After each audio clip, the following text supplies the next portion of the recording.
العظيم.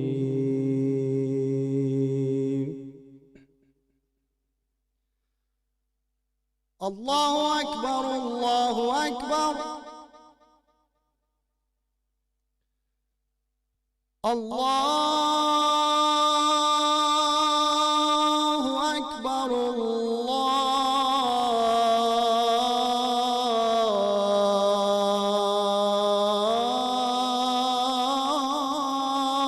الله أكبر. أشهد أن لا إله إلا الله.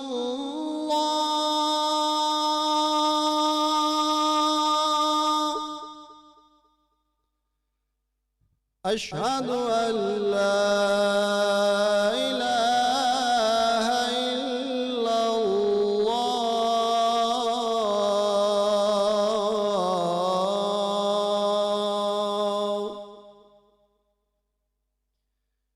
أشهد أن محمدًا رسول الله.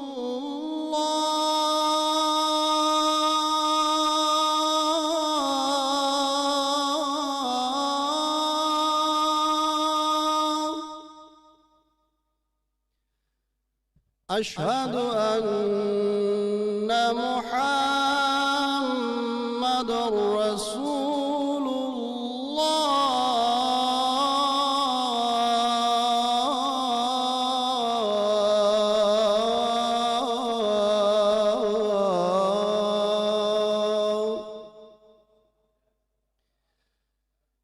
أشهد أن أمير المؤمنين علي ولي الله.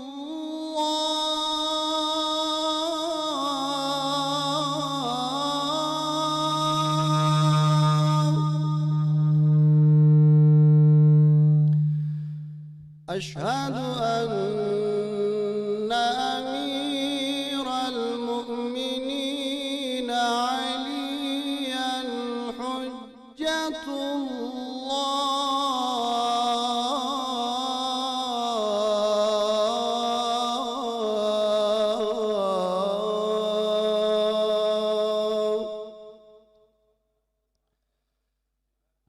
حي على الصلاة.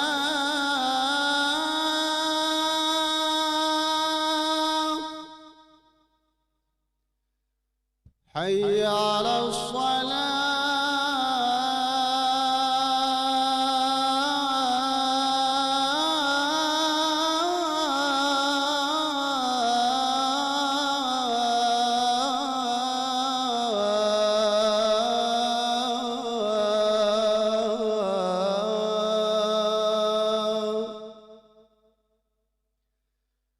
حي على الفلاح.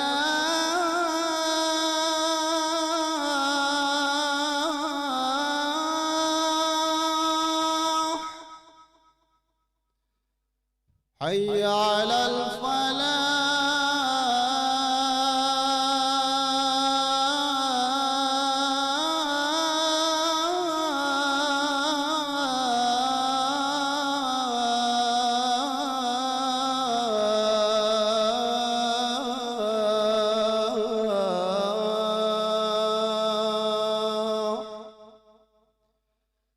حي على خير العمل. حي على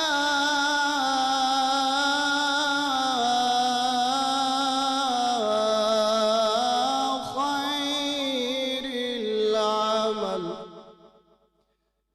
الله أكبر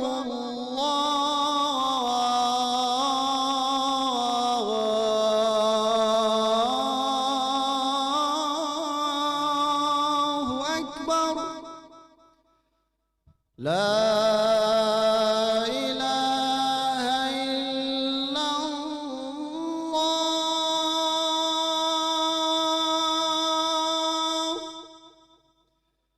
لا إله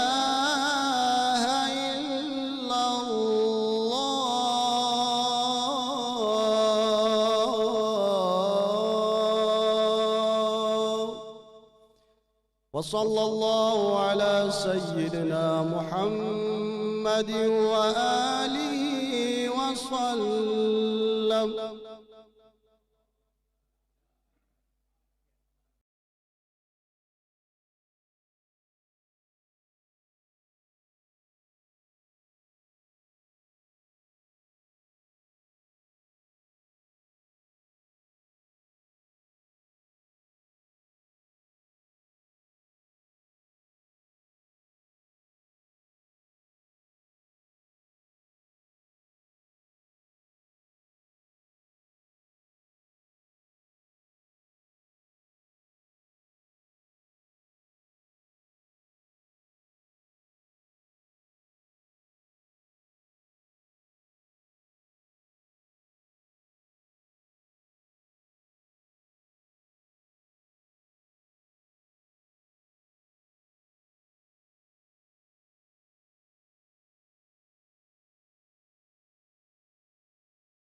أعوذ بالله من الشيطان الرجيم بسم الله الرحمن الرحيم ياسين والقرآن الحكيم إنك لمن المرسلين على صراط مستقيم تنزيل العزيز الرحيم لتنذر قوما ما أنذر آباؤهم فهم غافلون لقد حق القول على أكثرهم فهم لا يؤمنون إنا جعلنا في أعناقهم أغلالا فهي إلى الأذقان فهم مقمحون وجعلنا من بين أيديهم سدا ومن خلفهم سدا فأغشيناهم فهم لا يبصرون وسواء عليهم أنذرتهم أم لم تنذرهم لا يؤمنون إنما تنذر من اتبع الذكر وخشي الرحمن بالغيب فبشره بمغفرة وأجر كريم إنا نحن نحيي الموتى ونكتب ما قدموا وآثارهم وكل شيء أحصيناه في إمام مبين واضرب لهم مثلا أصحاب القرية إذ جاءها المرسلون إذ أرسلنا إليهم اثنين فكذبوهما فعززنا بثالث فقالوا إنا إليكم مرسلون قالوا ما أنتم إلا بشر مثلنا وما أنزل الرحمن من شيء إن أنتم إلا تكسبون قالوا ربنا يعلم إنا إليكم لمرسلون وما علينا إلا البلاغ المبين قالوا إنا تطيرنا بكم لئن لم تنتهوا لنرجمنكم وليمسنكم منا عذاب أليم قالوا طائركم معكم أئن ذكرتم بل أنتم قوم مسرفون وجاء من أقصى المدينة رجل يسعى قال يا قوم اتبعوا المرسلين اتبعوا من لا يسألكم أجرا وهم مهتدون وما لي لا أعبد الذي فطرني وإليه ترجعون أأتخذ من دونه آلهة إن يردني الرحمن بضر لا تغني عني شفاعتهم شيئا ولا ينقذون إني إذا لفي ضلال مبين إني آمنت بربكم فاسمعون قيل ادخل الجنة قال يا ليت قومي يعلمون بما غفر لي ربي وجعلني من المكرمين وما أنزلنا على قومه من بعده من جند من السماء وما كنا منزلين إن كانت إلا صيحة واحدة فإذا هم خامدون يا حسرة على العباد ما يأتيهم من رسول إلا كانوا به يستهزئون ألم يروا كم أهلكنا قبلهم من القرون أنهم إليهم لا يرجعون وإن كل لما جميع لدينا محضرون وآية لهم الأرض الميتة أحييناها وأخرجنا منها حبا فمنه يأكلون وجعلنا فيها جنات من نخيل وعناب وفجرنا فيها من العيون ليأكلوا من ثمره وما عملته أيديهم أفلا يشكرون سبحان الذي خلق الأزواج كلها مما تنبت الأرض ومن أنفسهم ومما لا يعلمون وآية لهم الليل نسلك منه النهار فإذا هم مظلمون والشمس تجري لمستقر له ذلك تقدير العزيز العليم والقمر قدرناه منازل حتى عاد كالأرجون القديم لا الشمس ينبغي لها أن تدرك القمر ولا الليل سابق النهار وكل في فلك يسبحون وآية لهم أن حملنا ذريتهم في الفلك المشحون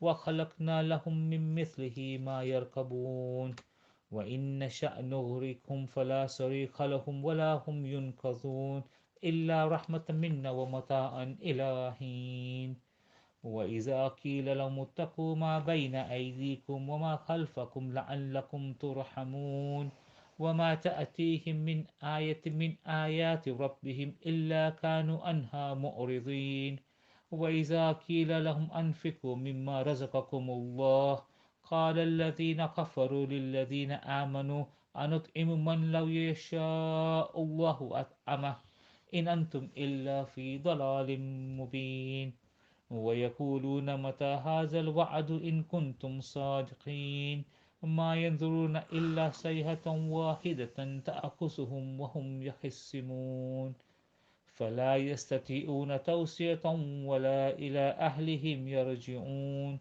ونفخ في الصور فإذا هم من الأجداث إلى ربهم ينسلون قالوا يا ويلنا من بعثنا من مرقدنا هذا ما وعد الرحمن وصدق المرسلون إن كانت إلا صيحة واحدة فإذا هم جميع لدينا محضرون فاليوم لا تظلم نفس شيئا ولا تجزون إلا ما كنتم تعملون إن أصحاب الجنة اليوم في شغل فاكهون هم وأزواج في ظلال على الأرائك متكئون لهم فيها فاكهة ولهم ما يدعون سلام قولا من رب رحيم وامتازوا اليوم أيها المجرمون ألم أعهد إليكم يا بني آدم أن لا تعبدوا الشيطان إنه لكم عدو مبين وأن اعبدوني هذا صراط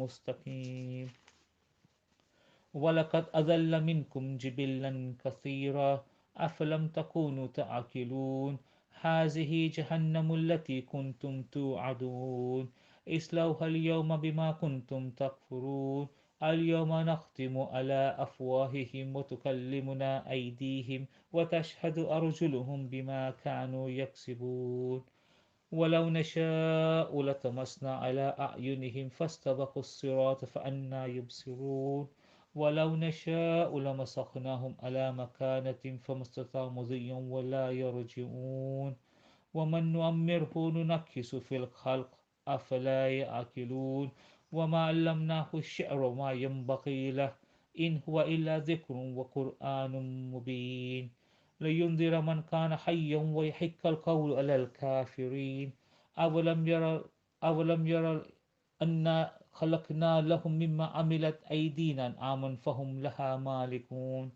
وذللناها لهم فمنها ركوب ومنها يأكلون ولهم فيها منافع ومشارب أفلا يشكرون واتخذوا من دون الله آلية لعلهم ينصرون لا يستطيعون نصرا وهم لهم جند محضرون فلا يحزنك قولهم إنا نعلم ما يسرون وما يعلنون أولم يرى الإنسان أنا خلقنا من نطفة فإذا هو خصيم مبين وضرب لنا مثلا ونسي خلقه قال من يحيي العظام وهي رميم قل يحييها الذي أنشأها أول مرة وهو بكل خلق عليم الذي جعل لكم من الشجر الأخضر نارا فإذا أنتم منه توقدون أوليس الذي خلق السماوات والأرض بقادر على أن يخلق مثلهم بلى وهو الخلاق العليم إنما أمره إذا أراد شيئا أن يقول له كن فيكون فسبحان الذي بيده ملكوت كل شيء وإليه ترجعون صدق الله العلي العظيم.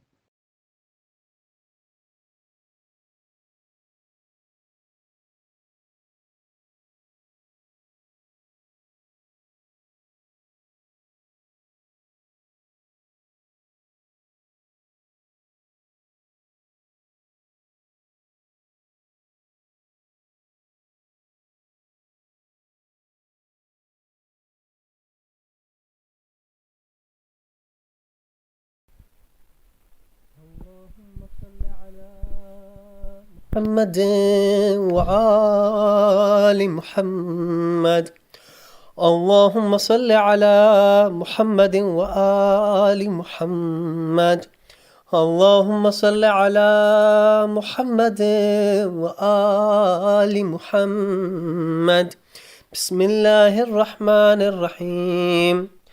اللهم إني أسألك برحمتك التي وسعت كل شيء وبقوتك التي قهرت بها كل شيء وخضع لها كل شيء وذل لها كل شيء وبجبروتك التي غلبت بها كل شيء وبعزتك التي لا يقوم لها شيء وبعظمتك التي ملعت كل شيء وبسلطانك الذي على كل شيء وبوجهك الباقي بعد فناء كل شيء وبأسمائك التي ملأت أركان كل شيء وبعلمك الذي أحاط بكل شيء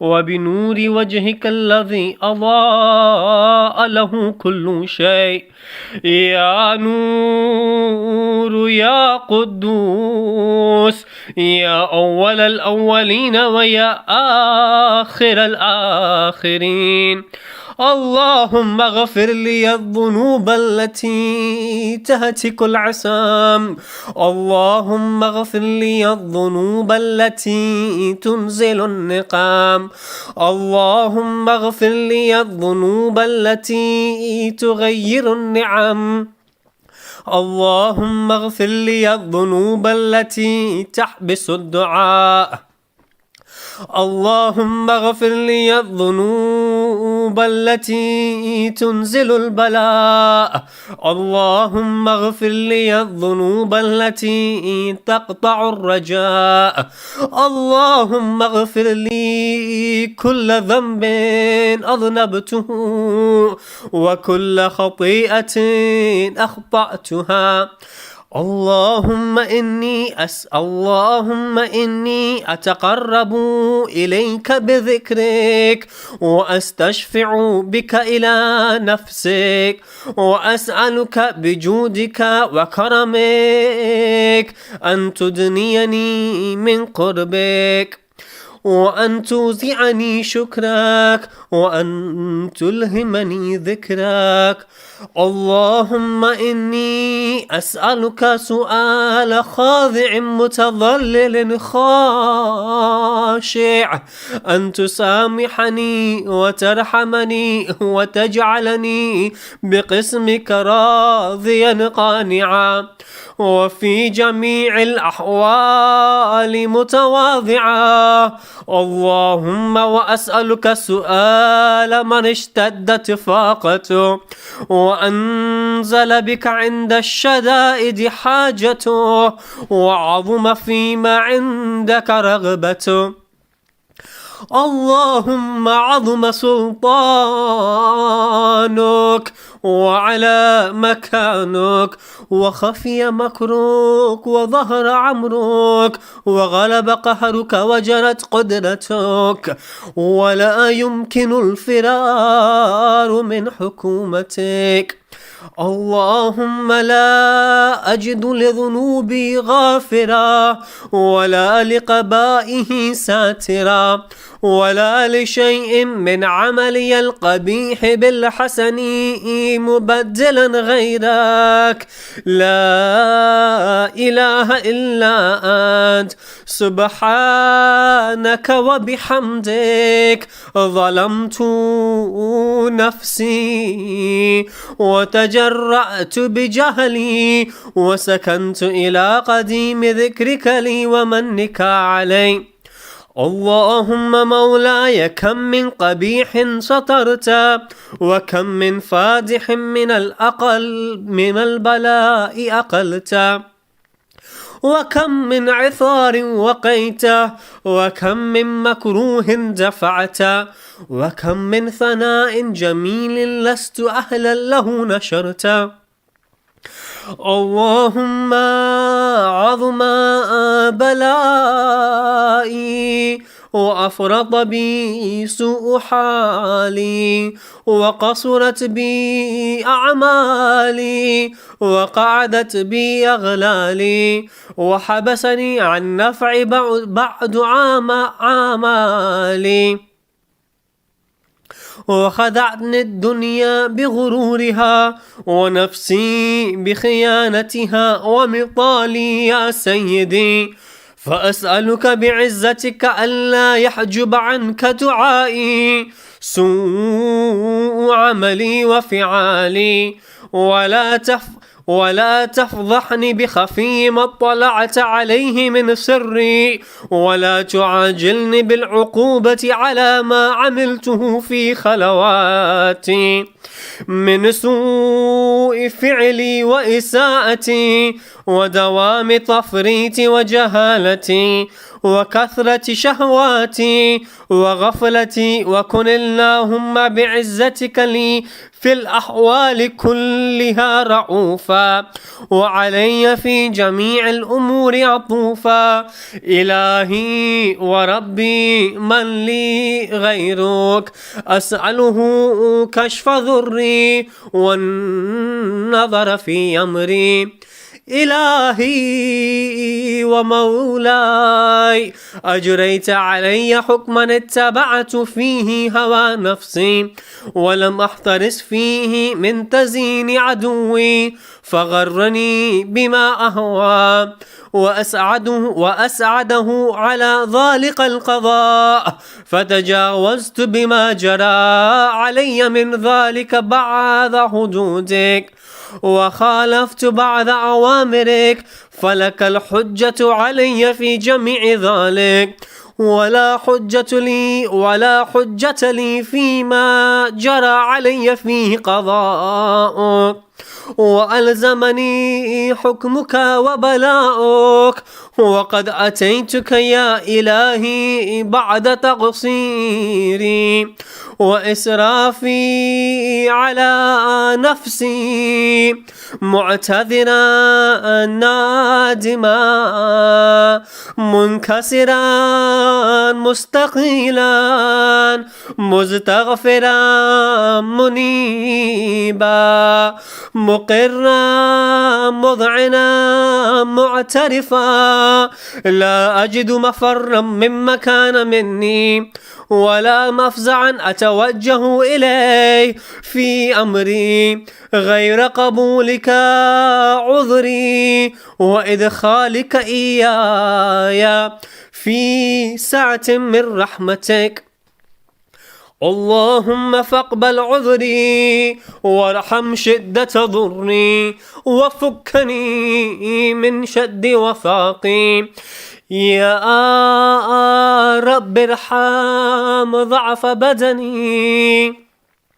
ورقة جلدي ودقة عظمي يا من بدأ خلقي وذكري وتربيتي وبري وتغذيتي هبني لابتداء كرمك وسالف برك بي يا إلهي وسيدي وربي أتراك معذبي بنارك بعد توحيدك وبعد من طوى عليه قلبي من معرفتك ولهج به لساني من ذكرك واعتقده ضميري من حبك وبعد صدق اعترافي ودعائي خاضعا لربوبيتك هيهات أنت أكرم من أن تضيع من ربيته أو تبعد من أدنيته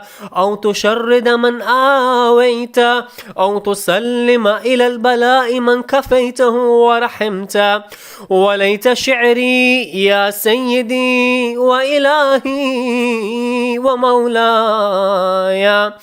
أتسلط النار على وجوه خرت لعظمتك ساجدا وعلى ألسن نطقت بتوحيدك صادقا وبشكرك مادحا وعلى قلوب اعترفت بإلهيتك محققا وعلى ضمائر حوت من العلم بك حتى صارت خاشعة، وعلى جوارح ساعت إلى أوطان تعبدك طائعة، وأشارت باستغفارك مذئنا ما هكذا الظن بك، ولا أخبرنا بفضلك عنك يا كريم.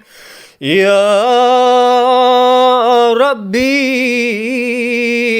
وأنت تعلم ضعفي عن قليل من بلاء الدنيا وعقوباتها وما يجري فيها من المكاره على أهلها، على أن ذلك بلاء ومكروه قليل مكثوه يسير بقاؤه قصير مدته، فكيف احتمالي لبلاء الآخرة وجليل وقوع المكاره فيها، وهو بلاء تطول مدته ويدوم مقامه ولا يخفف عن أهله، لأنه لا يكون إلا عن غضبك وانتقامك وسخطك، وهذا ما لا تقوم له السماوات والأرض.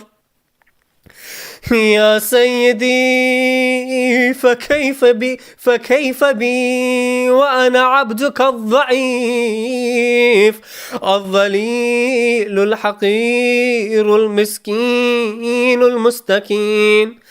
يا إلهي وربي وسيدي ومولاي، لأي الأمور إليك أشكو ولم منها عضج وأبكي، لأليم العذاب وشدتي أو لطول البلاء ومدتي، فلئن صيرتني في العقوبة مع أعدائك وجمعت بيني وبين أهل بلائك وفرقت بيني وبين أحبائك وأوليائك، فهبني يا إلهي وسيدي ومولاي وربي صبرت على عذابك، فكيف أصبر على فراقك؟ وهبني يا إلهي صبرت على حر نارك، فكيف أصبر عن النظر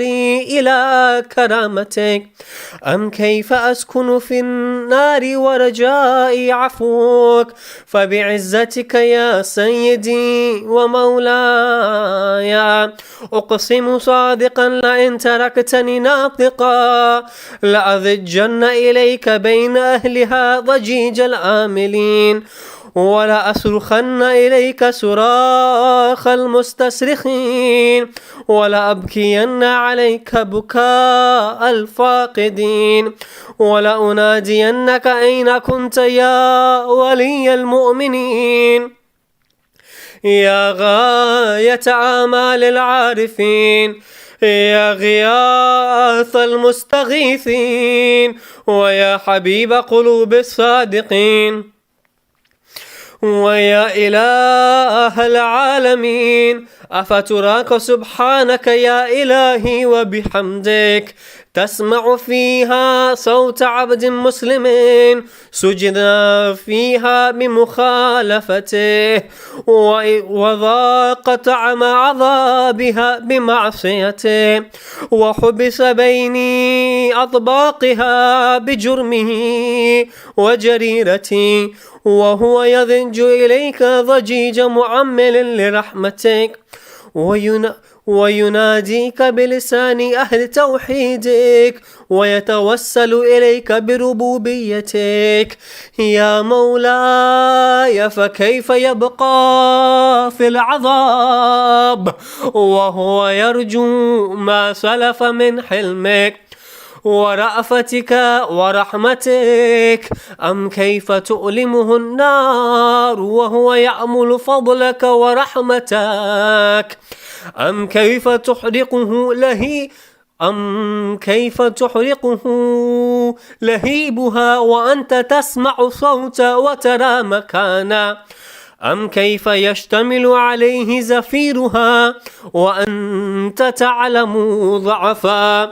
أم كيف يتقلقل بين أطباقها وأنت تعلم صدقا؟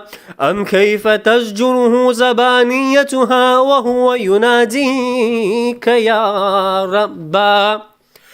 أم كيف يرجو فضلك في عتقه منها فتتركه فيها؟ هيهات ما ذلك الظن بك ولا المعروف من فضلك ولا مشبح لما عاملت به الموحدين من برك وإحسانك، فباليقين أقطعوا لولا ما حكمت به من تعذيب جاهدك وقضيت به من إخلاد معاندك لجعلت النار كلها بردا وسلاما، وما كان لأحد فيها مقرا ولا مقاما، لكنك تقدست أسماؤك. أقسمت أن تملأها من الكافرين من الجنة والناس أجمعين، وأن تخلد فيها المعاندين، وأن تجل ثناؤك. قلت مبتدئا وتضولت بالإنعام متكرما، أفمن كان مؤمنا كمن كان فاسقا لا يستمون. إلهي وسيدي، فأسألك بالقدرة التي قدرتها وبالقضية التي حكمتها وحكمتها وغلبت من عليه أجريتها، أن تهب لي في هذه الليلة وفي هذه الساعة كل جرم أجرمته وكل ذنب أذنبته وكل قبيح أسررته وكل جهل عملته كتمته أو أعلنته أخفيته أو أظهرته وكل سيئة أمرت بإثباتها الكرام الكاتبين الذين وكلتهم بحفظ ما يكون مني وجعلتهم شهودا علي مع جواره، وكنت أنت الرقيب علي من ورائهم والشاهد لما خفي عنهم، وبرحمتك أخفيت وبفضلك سترته، وأن توفر خذ من كل خير تنزله أو إحسان تفضله أو بر تنشر أو رزق بسنت أو ذنب تغفره أو خطاء تستر. يا ربي يا ربي يا رب، يا إلهي وسيدي ومولاي ومالك رقي، يا من بيده ناصيتي، يا عليما بذري ومسكنتي، يا خبيرا بفقري وفاقتي. يا ربي يا ربي يا رب، أسألك بحقك وقدسك وأعظم صفاتك وأسمائك أن تجعل أوقاتي من الليل والنهار بذكرك معمورا وبخدمتك موصولا وأعمالي عندك مقبولا، حتى تكون أعمالي وأورادي كلها وردا واحدا، وحالي في خدمتك سرمدا.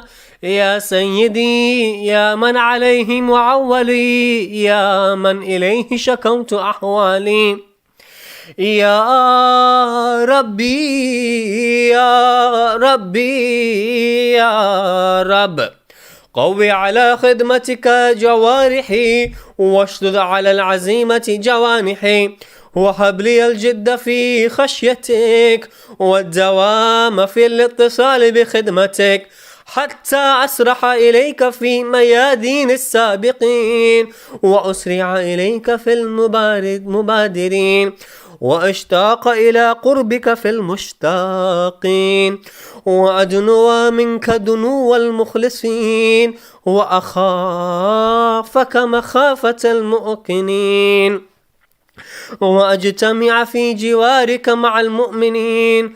اللهم ومن أرادني بسوء فأرده، ومن كادني فكيده، واجعلني من أحسن عبيدك نصيبا عندك، وأقربهم منزلة منك، وأخصهم زلفة لديك، فإنه لا ينال ذلك إلا بفضلك وجد لي وبجودك، واعطف علي بمجدك، واحفظني برحمتك، واجعل لساني بذكرك لهجا، وقلبي بحبك متيما، ومن علي بحسن إجابتك، وأقلني عثرتي، واغفر زلتي، فإنك قضيت على عبادك بعبادتك، وأمرتهم بدعائك، وضمنت لهم الإجابة، فإليك يا ربي نصبت وجهي، وإليك يا ربي مددت يدي، فبعزتك استجب لي دعائي، وبلغني منايا، ولا تقطع من فضلك رجائي، واكفني شر الجن والإنس من أعدائي، يا صريع الرضا اغفر لمن لا يملك إلا الدعاء، فإنك فعال لما تشاء، يا من اسمه دواء وذكره شفاء وطاعته غنى، ارحم من رأس ماله الرجاء وسلاحه البكاء، يا سابغ النعم، يا دافع النقام، يا نور المستوحشين في الظلام، يا عالما لا يعلم، صل على محمد وآل محمد، وافعل بي ما أنت أهله، وصلى الله على رسوله والأئمة الميامين من آله وسلم تسليما كثيرا.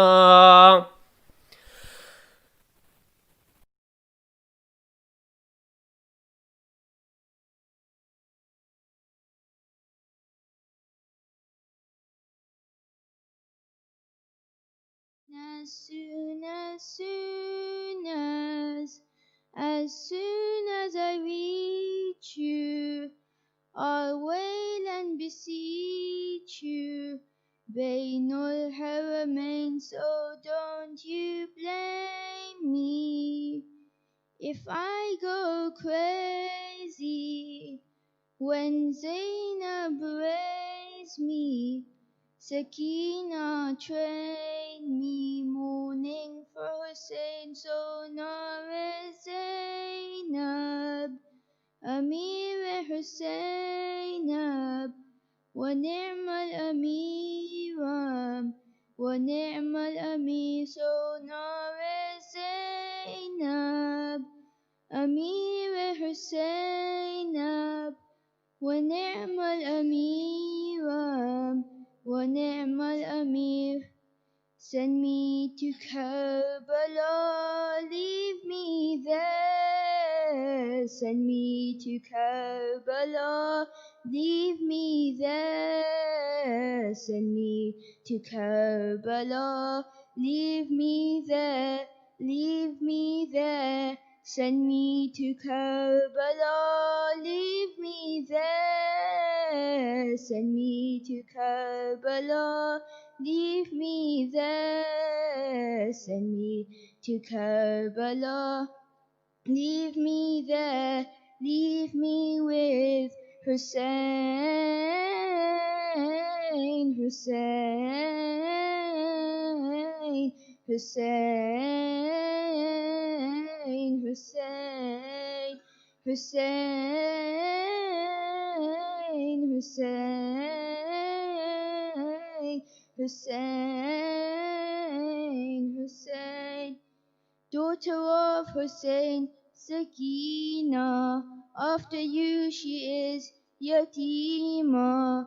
Mother of Husayn, Fatima, watches over this arena. When your neck was struck with a sword, Husayn, Husaina, Fatima shed tears. And when your head was separated, Husayn, Husaina, and raised on the spear. And when the hands of your brother came back with the water, and Abbas said his final farewell to Husayn, his master, Karbala, how did you greet him? Karbala, how did you greet him? And when he fell, how did you meet him? And when Husayn needed the water, Al-Qamir, why won't you feed him? Al-Qamir, why won't you feed him? I'm calling from Taha's grandson. I'm calling from Taha's grandson. I'm calling on my knees and hands. I'm calling up to the one who Adam called, walking to your lands. Adam called, walking to your lands. I'm calling Husayn now, beating the chest to ease the pain. I'm calling Husayn now, beating the chest to ease the pain. Bain al-Haramayn, we lose my voice calling your name. Bain al-Haramayn, we lose my voice calling your name. I'm calling Husayn now, beating the chest to ease the pain. I'm calling Husayn now, beating the chest to ease the pain. Bain al-Haramayn, we lose my voice calling your name. Bain al-Haramayn, we lose my voice calling your name. Husayn, why Husayn, why Husayn, why Husayn, why? I'm calling Husayn now, beating the chest to ease the pain. I'm calling Husayn now, beating the chest to ease the pain. Bain al-Haramayn, we lose my voice calling your name. Bain al-Haramayn, we lose my voice calling your name. I'm calling Husayn now, beating the chest to ease the pain. I'm calling Husayn now, beating the chest to ease the pain. Bain al-Haramayn, we lose my voice calling your name. Bain al-Haramayn, we lose my voice calling your name. Salawat.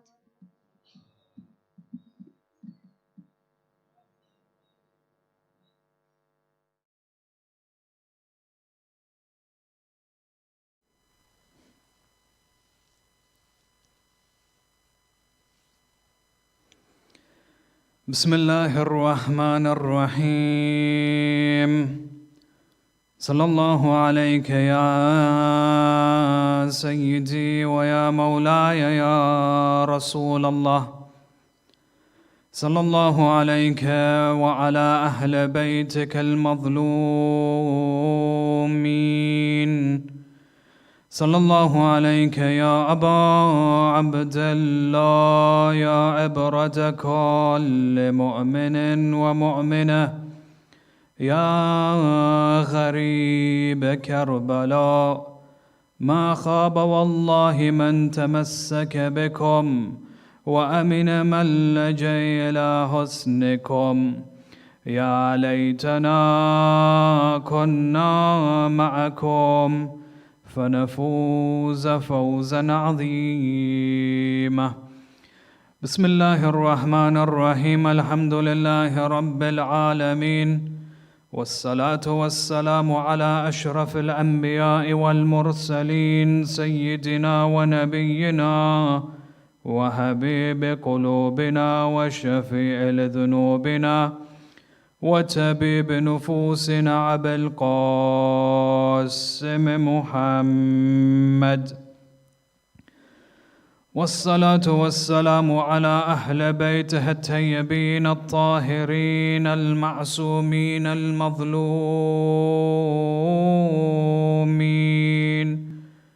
ولعنة الله على أعدائهم أجمعين إلى قيام يوم الدين. وفقنا الله وإياكم بعلم وعمل صالح إن شاء الله، بذكر الصلاة على محمد وآل محمد.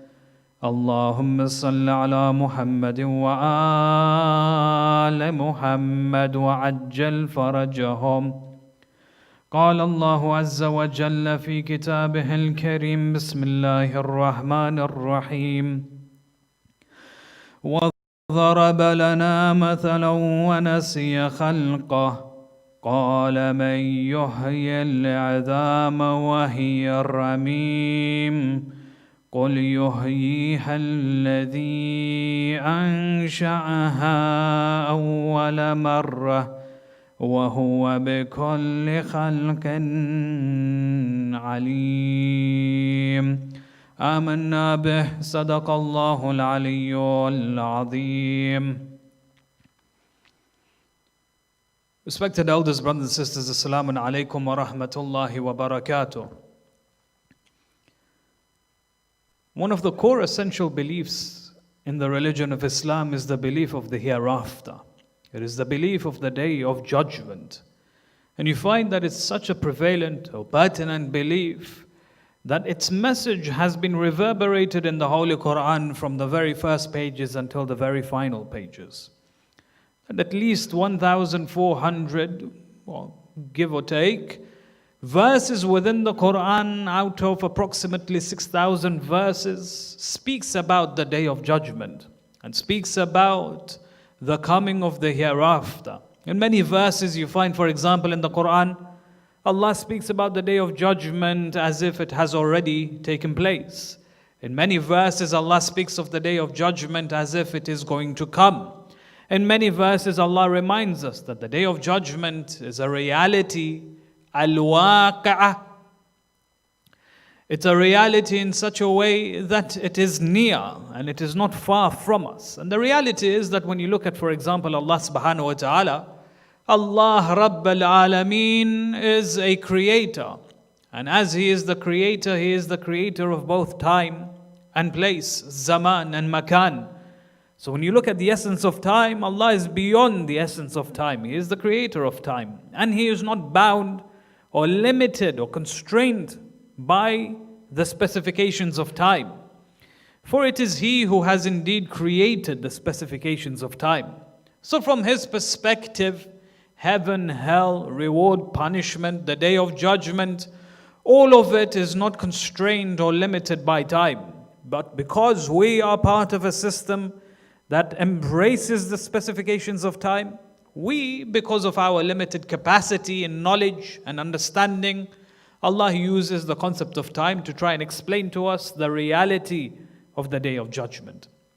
And because you find that the day of judgment or the element of the hereafter is so crucial within the religion of Islam, it's so pertinent that many verses in the Holy Quran describes the day of judgment using many different names. So for example, Allah subhanahu wa ta'ala says that the day of judgment is known as Yawm al-Qiyamah. It is known as the day when every single human being will stand and will rise. Qiyamah from Qiyam. Qiyam means to rise. In the sense that every single human being on that day will stand for judgment. Or for example, Allah says that the Yawm al-Qiyamah is known as, or the day of judgment is known as Yawm al-Fasl. It is the day in which every single human being will be categorized in groups.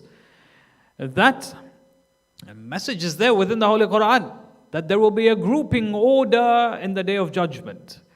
يَوْمَئِذٍ يَصْدُرُ النَّاسَ أَشْتَاتًا لِيَرَوْا أَعْمَالَهُمْ. On that day when every single human being will be grouped. And there are three specifications, or three groups in particular, according to the words of the Mufassirin.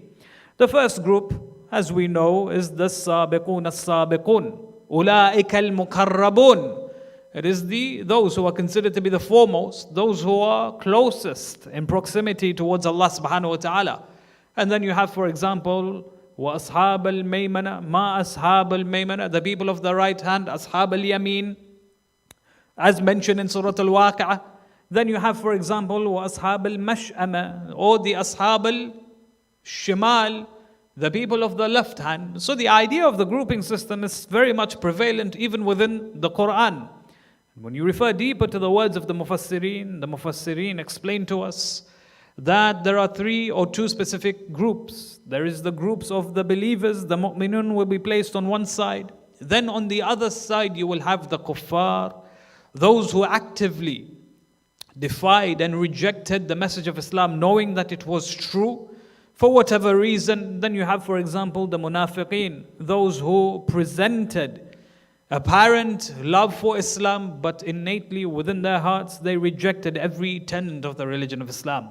So Yawm al-Fasl is one of the names of Yawm al-Qiyamah.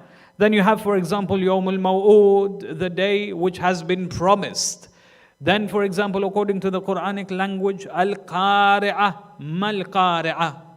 Yes, al-Qari'ah is also one of the names of the Day of Judgment. Day of Judgment is known as Yawm al-Haqq, the day of the truth, where the truth will be manifest for every single human being that has come before us, that will come after us. Every soul on that day will recognize the truth, and they will be ashamed, they will be humiliated, they will sink their heads in shame for rejecting such a truth. Yawm al-Haq. But it is also known as Yawm al-Hasara, the day of regret and the day of grief, a day of sorrow for having rejected the truth when it was made manifest for them. So you find that the Day of Judgment and the message surrounding the Day of Judgment is something that has been reverberated in the Holy Quran, repeated many a times within the Holy Quran. One famous narration of Amir al-Mu'mineen alayhi salam, when he speaks about the significance of Yawm al-Qiyamah, he says that the Yawm al-Qiyamah, he says that the Day of Judgment is such a reality that we as human beings have all been created because of it. That our purpose, our aim, our reality in dunya is because of that particular day. That we and our entire existence has been aimed for that day. Has been the message of Islam, for example, that has been delivered to us, that has been given to us, is to warn us and to prepare us for the reality of that particular day. Yawm al-Qiyamah, Yawm al-Maw'ud, Yawm al-Hasra, Yawm al-Fasl. All of these are the beautiful names that have been given to the Day of Judgment as prescribed and as known by the language of the Holy Quran.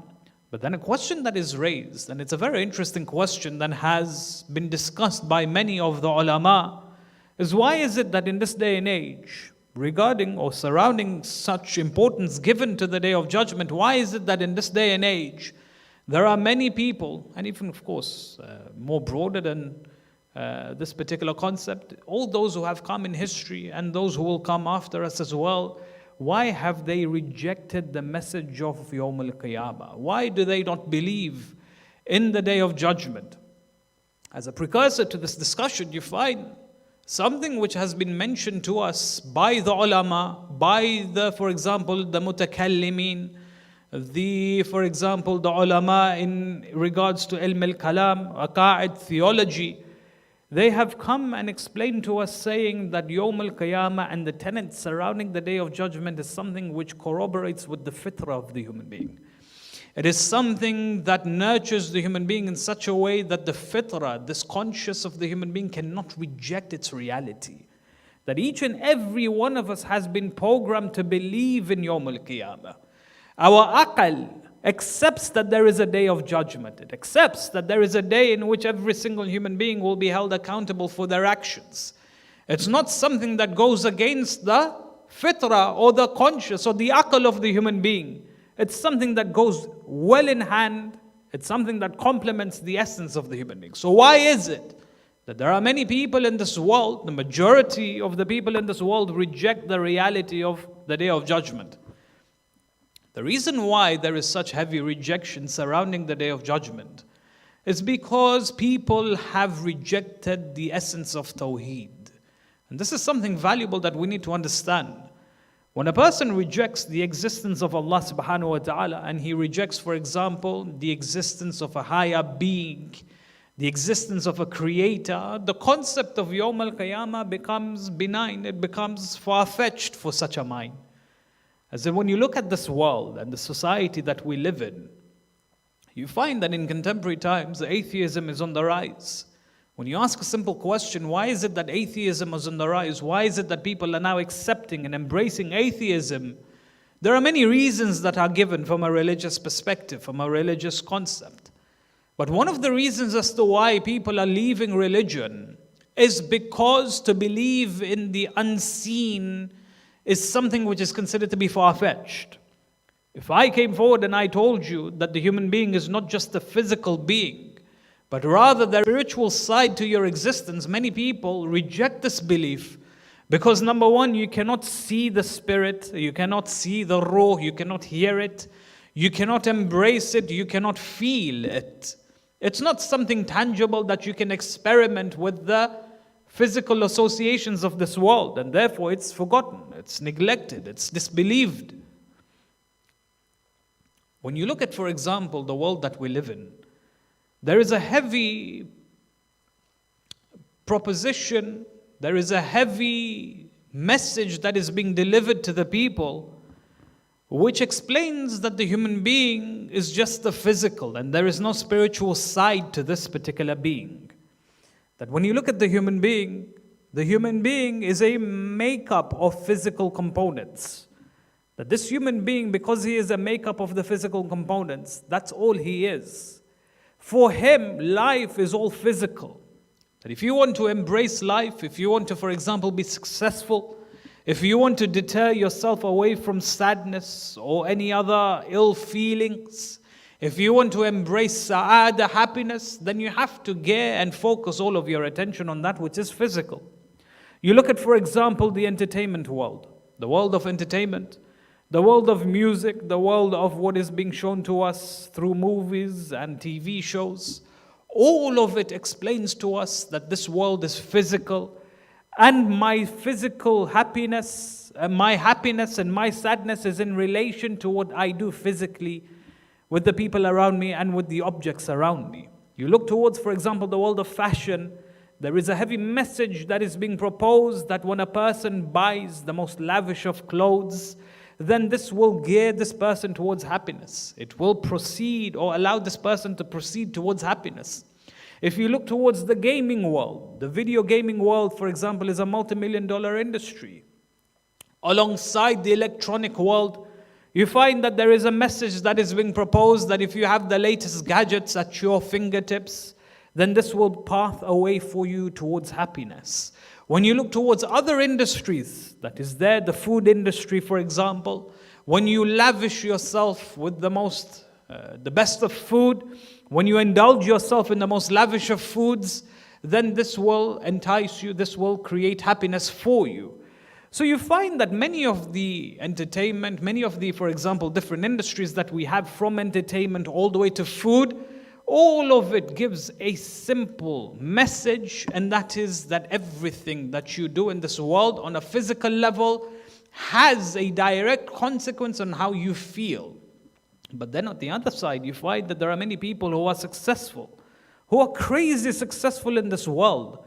And you find that their success is in relation to their fame, in relation to the wealth that they have in their hands, in relation to the respect that they have, all of their desires met. Yet at the same time, deep down inside, they are suffering. Just a couple of days ago, you find, for example, headline news that one of the most famous actresses in Japan, yes, someone who was very much successful in her career, suicide, attempted suicide. So you ask the question, if a person indulges himself and caters all of his needs on a physical level, then why is that there are many people who are suffering from deep down within? Why is it that people feel that there is a vacuum that is created deep down in their lives? That they try to fill this vacuum with that which is physical. Point is that from every different angle you realize that there is a constant, a message that is being delivered, and that is that this world is physical. And because this world is physical and there is no spirituality behind this world, then indulge yourself on a physical level. But then you realize that the religion of Islam comes forward from the very get-go. The religion of Islam proposes the message and gives us a very abstract view of reality, explaining to us that no, although your existence is physical, this physical existence is a partial existence of your reality. It is coupled with a spiritual significance, a spiritual existence. That you as a human being, you are a makeup of both the physical and the spiritual. That if you focus yourself on the physical and neglect your spiritual, then you will fail. Whereas if you focus on your spiritual, at the same time focusing on your physical, then you will reach the higher echelons of perfection. A human being, for example, because he is a makeup of both the physical and the spiritual, we need to look after both of our realities. We need to look after our physical needs as well as look after our spiritual needs. Because just as how the physical has the capacity to become sick, the spiritual side of my reality has the capacity to become sick. Just as how my physical body dies, my spiritual state can also die. So Islam, the message of the Quran, is that you as a human being, or we as human beings, we need to look after both our physical and our spiritual state simultaneously. With regards to the sabab al-nuzul of these verses that I recited in the khutbah, وَضَرَبَ لَنَا مَثَلًا وَنَسِيَ خَلْقًا قَالَ مَنْ يُحْيِي الْعِظَامَ وَهِيَ الرَّمِيمُ. You find that a man by the name of Ubayd ibn al-Khalf, he comes towards the Holy Prophet of Islam. When he came towards the Holy Prophet of Islam, he saw on the ground there was a rotten bone, a bone that had withered away, very weak. He picks up this bone, he comes towards the Prophet of Allah. He says, "O Muhammad, you go around and you explain the message of resurrection, that one day your God will resurrect each and every single human being on the face of this world and hold them accountable for their deeds and misdeeds." He says, he takes this bone, the narration says he crushes this bone in his hands until this bone becomes powder. When it becomes powder, he then releases into the air. And this bone, this powder, the fragments of this bone is then scattered across the air. When he turns to Rasulullah, he says to him, he says, "Ya Muhammad, how will your Lord reconstruct the human being from this?" And he points towards the fragments of this bone that has been scattered into the air. The answer that comes from Allah subhanahu wa ta'ala is a valuable answer. It's a profound answer. In fact, the answer can be seen in the verse before, but also from the verse after. The verse after, قُلْ يُحْيِي الْعِظَامَ قُلْ يُحْيِي الَّذِي أَنْشَأَهَا أَوَّلَ مَرَّةٍ. It says, you forget your creation. You question, Ya Ubayd ibn al-Khalf, you question about the recreation of Allah subhanahu wa ta'ala, that He has the power. You question that He has the power to recreate. Ask, how did Allah subhanahu wa ta'ala create you the first time round? Yes, recreation is not the issue here. The issue, the concept that you need to realize, which you've misunderstood, is that Allah has created you the first time. How did Allah create you the first time? Because when creation is created the first time round, that is more of a miracle than recreation. When the same person is recreated the second time round, isn't it? You find in the khutbah of Fadakiyya, Fatimat al-Zahra salamullahi alayha, beautiful example that she gives. She says, ابتدأ الأشياء لا من شيء كان قبلها. That Allah has the power, the qudra to recreate everything before it being even created. As in, you question recreation. Allah created you the first time round. Recreation shouldn't be an issue if Allah created you the first time round. Yes? Imagine, for example, a body that has died within the seas and the oceans. A body that has, for example, drowned. Then you have the beasts of the oceans and the seas. They eat from this body and then they scatter into the different areas of the globe. Yes, you find, for example, in many religions or some of the religions that we have today, one of the core aspects of this religion is that the mayyit should be cremated. So imagine, for example, the mayyit is cremated, the ashes are taken to a particular river, some take their ashes to the mountains, some take their ashes of their beloved and their friends, and they scatter them, for example, in the oceans and the seas and in the air, and then it moves, it scatters throughout the world, far and wide. Yes? Imagine if the ashes are scattered in the oceans and the oceans carry these ashes into different parts of the world, or the winds blow these ashes to different parts of this world. How is it possible for Allah subhanahu wa ta'ala to recreate all of these tiny particles on the Day of Judgment and recreate the human being? Allah subhanahu wa ta'ala says, hold on a second. I've created you the first time out of a nutfa. أَفَرَأَيْتُمْ مَا تُمْنُونَ. Have you not seen how you have been created life from a sperm-like drop? Something so small and trivial, so najis and so impure. And yet we have given you the power that you have today.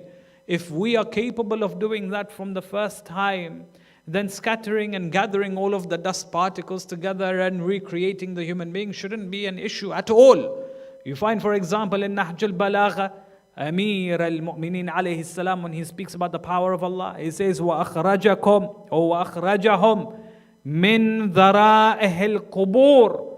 That when the Day of Judgment arrives, every single human being will raise from their graves, every corner of their graves. Imam al-Sajjad has a beautiful hadith in this regards. He says that when the Day of Judgment transpires, when it is initiated, when we enter the Day of Judgment, then Allah subhanahu wa ta'ala will raise all of the bodies from the graves, just as how the plants sprout from the grounds. He says not only will the bodies be resurrected and be revived from their graves, but they will conjoin all of their body parts and their limbs will come back to them. He says even if there is a grave and there are 1,000 bodies buried in that grave, 1,000 bodies buried in that grave, and each of their limbs are intermingled with one another, on the Day of Judgment they will all be resurrected and all of their limbs will come back to them. These are the words of Imam Sajjad alayhi salam, based on the narrative of the Holy Quran, because we see examples of this in the Holy Quran as well. When Uzair said to Allah, how do you resurrect, Ya Allah? Uzair, he is told by Allah, he says, Ya Uzair, look towards your donkey. When he looks towards his donkey, what does he see? He sees a donkey that has withered into bones. Yes, a donkey of flesh and blood and muscle and all of these things has been rendered such that he could only see the bones of his donkey. And then Allah subhanahu wa ta'ala recreates that donkey by attaching all of its limbs and ligaments and all of these things until that donkey has been given its ruh and it stands on its feet. You look at the example of, for example, Ibrahim, when he questions, Ya Allah, allow me to witness resurrection. Ibrahim and Uzair, they had belief, conviction, yaqeen about resurrection, but they wanted to see resurrection. There's one thing believing, it's another thing seeing. So when he asks Allah, Allah says, Ya Ibrahim, take 4 birds, cut them into pieces with respect, with humility, cut them into pieces, mingle their joints and their flesh together. then place them into different areas, the 4 different hills or 4 different mountains, whatever it is, and then, Ya Ibrahim, call unto them from afar. When Ibrahim calls on to the birds, what does he see? He sees those 4 birds resurrected the way they were before they were killed, and then they all came towards Ibrahim alayhi salam. So you find that the idea that every single human being will be resurrected regardless of how they have left this world, whether they died, for example, in the highest peaks of the mountains, or they died in, for example, by being drowned in the oceans and the seas, or that they were cremated, or that they were buried in the grounds. Every single human being on the Day of Judgment will be resurrected and will be revived. Now, of course, this idea itself is a difficult thing if you don't believe in the existence of Allah subhanahu wa ta'ala. That's why I said that the whole concept of resurrection is disbelieved and it's ignored, because people do not believe in the concept of Tawheed. If you do not believe in the existence of Allah, let alone the power of Allah subhanahu wa ta'ala, then the idea that there will be a day when every single human being will be resurrected the way they were before they died is something hard to believe in the first place. That is why the ulama came forward and explained and said that in order for you to enhance your understanding of Qiyamah, you need to understand the intricacies of Tawheed. When you study Aqaid and theology, make sure that you start from Tawheed, because Tawheed is where you start from. It is the foundations of our belief. Understand the existence of Allah subhanahu wa ta'ala, what proofs we can utilize to prove that Allah exists. Then speak about His sifat, al-thubutiyya, His profound qualities and attributes, from His knowledge, His wisdom, His will. For example, from His power specifically, and how much power He has. Then speak about Nabuwah. When you speak about Nabuwah, then you understand the importance of Qiyamah. When you therefore understand Qiyamah, it all is interconnected with the concepts and the intricacies and the intimacies of Tawheed. If a person rejects the whole foundations of Tawheed, then he will reject the whole foundations of Qiyamah. That's why the ulama say it is important and fundamental that we believe and we start to study our aqaid, but first and foremost from Tawheed. That's why one of the tenets of our usul ad-din, first and foremost, is at-Tawheed, because everything relies on Tawheed. Then when you come towards the intricate discussions of Al-Qiyamah, one of the questions that is raised is, what proofs is there that Qiyamah is a reality, that the Day of Judgment is a reality? And I end the discussion with this concept, inshaAllah. They say that one of the most prevalent proofs, one of the most profound proof and evidences to prove the reality of Judgment Day is the divine justice of Allah subhanahu wa ta'ala. What does this mean? Let me explain what this means. Divine justice dictates that there has to be a day of judgment. In this world, there are 2 types of beings. There are those who are good, and then there are those who are evil. There are those who are, for example, who embrace goodness in their lives. They help others, they cater the needs of others. But then there are those who are criminals. They kill, they steal, they oppress others. How is it possible for these 2 individuals to have the same end when they die? If I reject Tawheed and the intricacies of the religion of Islam, then death to me is just the rearrangement of particles. And how depressing a life it would be to believe that death is just a rearrangement of particles. All of my dreams, my aims, my passions, in reality has no value whatsoever if I believe that if I die, then there is nothing to it. That I go into darkness and blank, and that's it. That is the end of my reality altogether. When you look at a philanthropist, for example, a person who caters and engages in his life to constantly cater for those who are less fortunate. Day in, day out, he looks after the orphans, he looks after the widows, he looks after the elderly. His entire life, he caters for the needs of those who are less fortunate.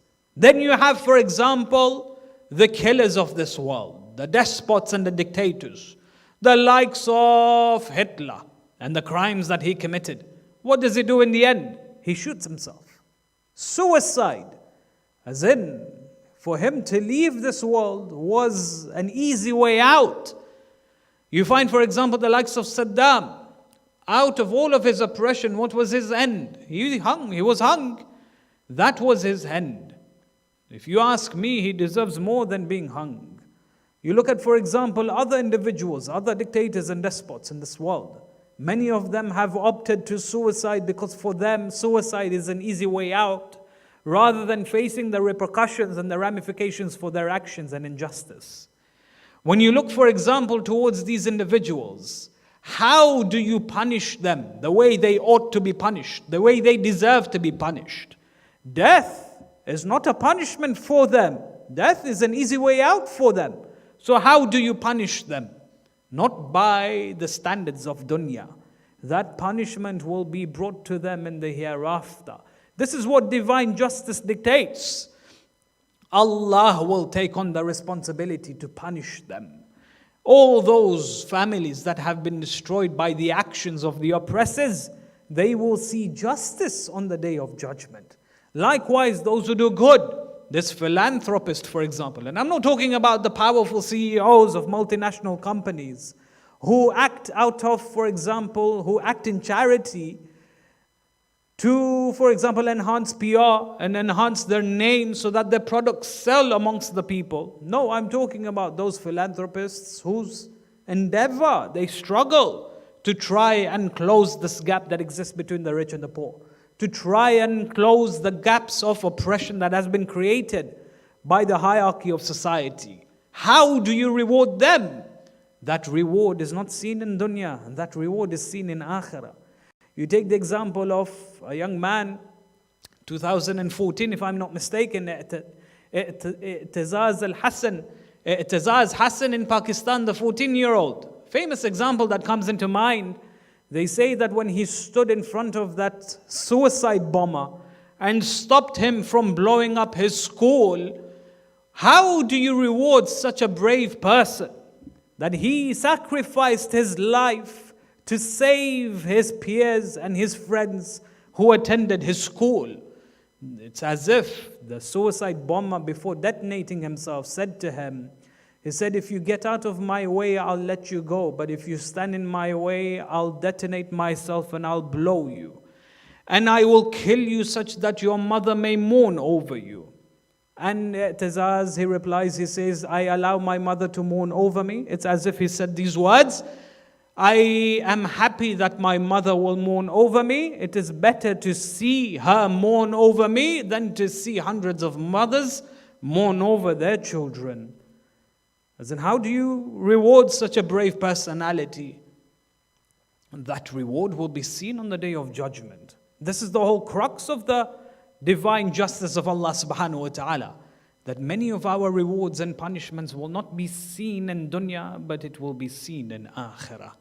The crux of this discussion, my dear brothers and sisters, is to understand that death is not the end of the human being, rather it is the beginning of a new life. And that is why when we stand in the qabr of Abi Abdullah alayhi salam, we say these words, Assalamu alayka ya Aba Abdullah wa ala al-arwah allati hallat bifina'ik. Ya Aba Abdullah, my peace and my salutations upon you. As in, why would we say these words? The reason why we say these words is because we have conviction within our hearts that أن تسمع كلامي وترد السلام, that you listen to my words and you respond to my salam, my peace and my salutations that I send upon you. That death is not the end of the human being. It is a transference from one world to another. And that's why on the 13th of Muharram, the narrations, what does it tell us? It tells us that Imam Sajjad alayhi salam, when he goes back towards the lands of Karbala, Imam Sajjad, when he returns back to the lands of Karbala, A few men from amongst the Bani Asad were there. They were confused as to what to do with the bodies that lay in the sands of Karbala. One of the testimonies of the Bani Asad, he narrates, he says, when we came to the lands of Karbala, we saw many bodies lay on the ground. We wished to bury them, but there was an issue. He says, when we entered the lands of Karbala, there was a strange feeling in the air. We saw bodies that had been rattled, bodies that had been drenched in their own blood. And then there were other bodies that had been filled with dirt, covered in dirt. But what we saw was something fascinating. We saw light emanating from these bodies towards the heavens, rising towards the heavens. And there was a sweet fragrance in the air. Not the smell of rotting bodies, but the smell of sweet fragrance, an aroma that was there in the land of Karbala. He said, when we came to the lands of Karbala, we wished to bury these bodies, but there was an issue. The issue was that their heads had been taken away from them. We could not identify whose body belonged to whom. We did not and could not identify these bodies. Some of them, the wounds on the bodies, my God, the wounds on these bodies were so severe that it made their bodies fragile. We could not move them with ease. Imam as-Sajjad alayhi salam, when he enters the lands of Karbala, he proceeds towards a body without any head. He then comes towards this body. They followed him towards this body. He takes the body and he places it in a grave. It's as if the grave was ready for this person. Imam as-Sajjad takes this body. He's crying and weeping. He takes this body and lowers it towards the grave. But he's struggling. The Imam alayhi salam, as he carries this body, it's as if this body is weighty for him. It's weighty on his heart. They say to him, Yabna Rasulullah, allow us to help you lower the body into the grave. Imam as-Sajjad replies, Wallah, I am the only one who can bury this body. They said to him, Yabna Rasulullah, whose body is this? This body, we do not know whose it is. It has no head to it. Imam as-Sajjad replies, Hadha Kamr al-Husayn قتلوه أتشانا غريبا. He says, this is the burial of my father Abu Abdullah alayhi salam. When he buries Imam al-Husayn, he then proceeds towards a second body. They say to him, Yabna Rasulullah, whose body is this? This body has no head. This body has no arms. This body has nothing with it. We cannot identify this body. Imam as-Sajjad alayhi salam, after burying the body of his uncle Abbas, he then calls out, he says, Ala dunya afa, ala dunya afa, ya قمر بني هاشم عليك من السلام ورحمة الله وبركاته إنا لله وإنا إليه راجعون سيعلم الذين ظلموا أي منقلب ينقلبون. If we can recite Surah Al-Fatiha for those who have supported this Majlis tonight, inshallah. Surah Al-Mubarak Al-Fatiha.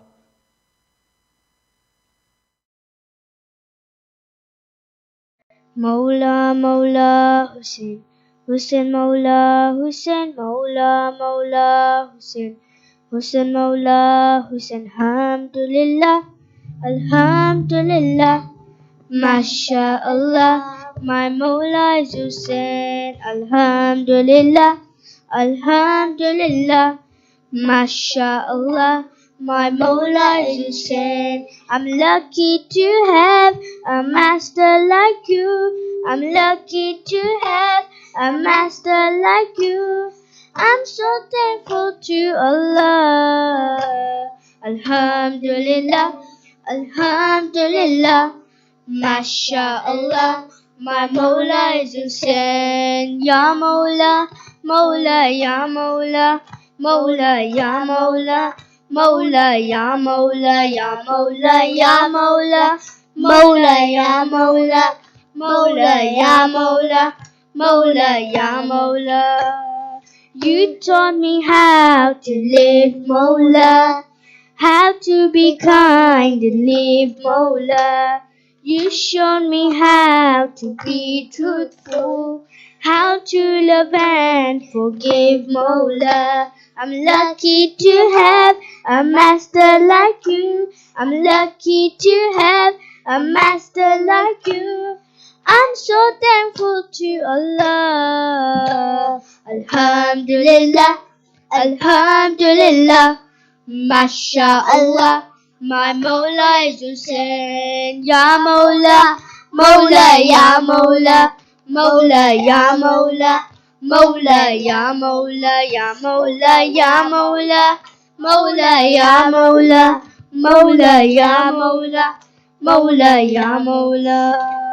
How strong was your faith in Iman? You gave everything for Islam. Your sacrifice loved by Allah. You are the walking, talking Quran. I'm lucky to have a master like you. I'm lucky to have a master like you.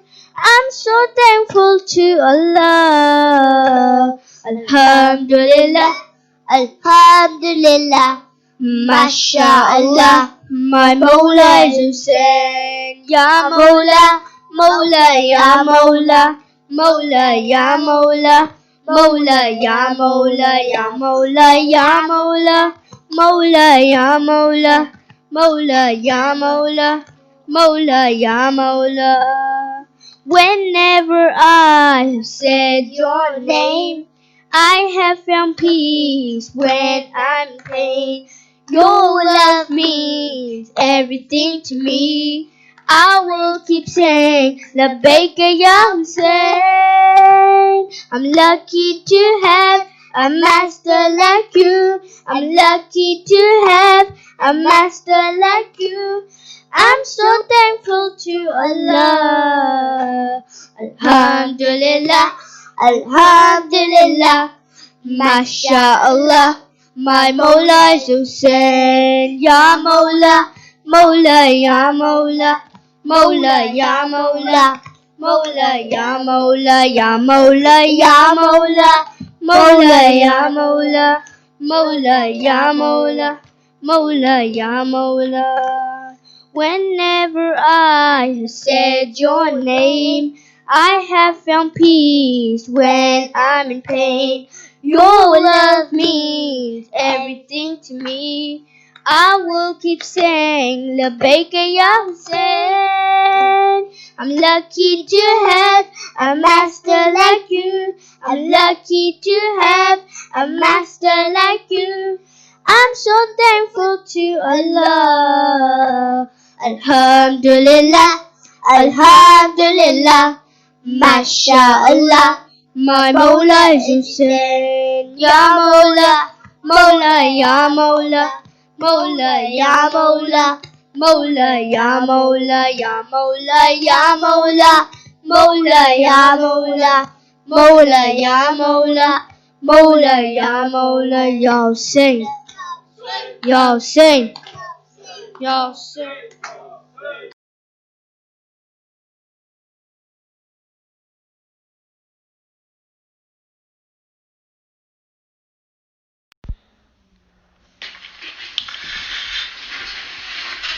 اللهم صل على محمد وآل محمد. بسم الله الرحمن الرحيم. السلام عليك يا أبا عبد الله. السلام عليك يا ابن رسول الله. السلام عليك يا ابن أمير المؤمنين وابن سيد الوسيين. السلام عليك يا ابن فاطمة الزهراء سيدة نساء العالمين. السلام عليكم ورحمة الله وبركاته. السلام عليك يا وارث آدم صفوة الله. السلام عليك يا وارث نوح النبي الله. السلام عليك يا وارث إبراهيم خليل الله. السلام عليك يا وارث موسى كليم الله. السلام عليك يا وارث عيسى روح الله. السلام عليك يا وارث محمد حبيب الله. السلام عليك يا وارث علي أمير المؤمنين ولي الله. السلام عليك يا ابن محمد المصطفى. السلام عليك يا ابن علي المرتضى. السلام عليك يا ابن فاطمة الزهراء. السلام عليك يا ابن خديجة الكبرى. السلام عليك يا ثار الله وابن ثاره والبت الموتور. أشهد أنك قد أقمت الصلاة وآتيت الزكاة وأمرت بالمعروف ونهيت عن المنكر وأطعت الله ورسوله حتى أتاك اليقين. فلعن الله أمة قتلتك ولعن الله أمة ظلمتك ولعن الله أمة سمعت بذلك فرضيت به. يا مولاي يا أبا عبد الله أشهد أنك كنت نورا في الأصلاب الشامخة والأرحام المطهرة لم تنجسك الجاهلية بأنجاسها ولم تلبسك من مدلهمات ثيابها. وأشهد أنك من دعائم الدين وأركان المؤمنين. وأشهد أنك الإمام البر التقي الرذي الزقي الهادي المهدي. وأشهد أن الأئمة من ولدك كلمة التقوى وعلم الهدى والعروة الوثقى والحجة على أهل الدنيا. وأشهد الله وملائكته وأنبياءه ورسله أني بكم مؤمن وبيا بكم موقن بشرائع ديني وخواتيم عملي وقلبي لقلبكم سلم وأمري لأمركم متبع. صلوات الله عليكم وعلى أرواحكم وعلى أجسادكم وعلى أجسامكم وعلى شاهدكم وعلى غائبكم وعلى ظاهركم وعلى باطنكم. السلام عليك يا ابن رسول الله. السلام عليك يا ابن نبي الله. السلام عليك يا ابن أمير المؤمنين. السلام عليك يا ابن الحسين الشهيد. السلام عليك أيها الشهيد وابن الشهيد. السلام عليك أيها المظلوم وابن المظلوم. لعن الله أمة قتلت ولعن الله أمة ظلمت ولعن الله أمة سمعت بذلك فرضيت به. السلام عليكم يا أولياء الله وأحباء. السلام عليكم يا أصفياء الله ووداء. السلام عليكم يا أنصار دين الله. السلام عليكم يا أنصار رسول الله. السلام عليكم يا أنصار أمير المؤمنين. السلام عليكم يا أنصار فاطمة سيدة نساء العالمين. السلام عليكم يا أنصار أبي محمد الحسن بن علي الزكي الناصح.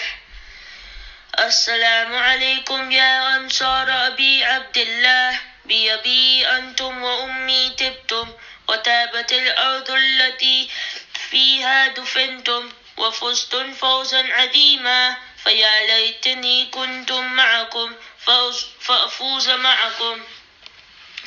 السلام عليك يا ابن أمير المؤمنين.